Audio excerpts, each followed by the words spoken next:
കർണാടക സ്വദേശികളായ 2 വിദ്യാർത്ഥികൾ പയ്യാമ്പലത്ത് തിരയിൽപ്പെട്ടു. കൊട്ടിയൂർ ദർശനത്തിനെത്തിയ വിദ്യാർത്ഥികളാണ് അപകടത്തിൽപ്പെട്ടത്. ഒരു വിദ്യാർത്ഥിയെ രക്ഷപ്പെടുത്തി. ബംഗളൂരു സ്വദേശി സന്തോഷ് കുമാറിനായി തെരച്ചിൽ നടത്തി വരികയാണ്.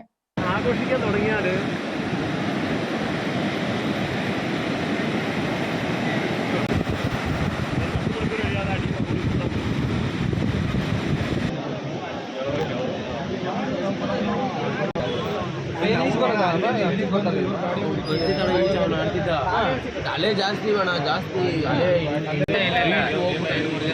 ಸಿಗ್ತವೇಣ ಮೀನಿಗೆ ಹಿಡಿತಾರಲ್ವಾ. കൊട്ടിയൂർ ക്ഷേത്ര ദർശനത്തിന് ശേഷം ശനിയാഴ്ച ഉച്ചയ്ക്ക് 1:30 നാലംഗ സംഘം പയ്യാമ്പലം ബീച്ചിൽ എത്തിയത്. ഇതിൽ സന്തോഷ് കുമാറും മനോജുമാണ് കുളിക്കാനിറങ്ങിയത്. പയ്യാമ്പലം ബീച്ചിലെ പോലീസ് എയ്ഡ് പോസ്റ്റിന് സമീപം 100 മീറ്റർ വടക്കോട്ട് മാറിയാണ് ബംഗളൂരു സ്വദേശിയും 20-കാരനുമായ സന്തോഷ് കുമാറിനെ കാണാതായത്. കൂടെയുണ്ടായിരുന്ന മനോജിനെ രക്ഷപ്പെടുത്തി. വിവരമറിഞ്ഞ് സ്ഥലത്തെത്തിയ അഴീക്കൽ കോസ്റ്റൽ പോലീസും മറൈൻ എൻഫോഴ്സ്മെന്റ് ഫോഴ്സും തെരച്ചിൽ തുടങ്ങിയിട്ടുണ്ട്.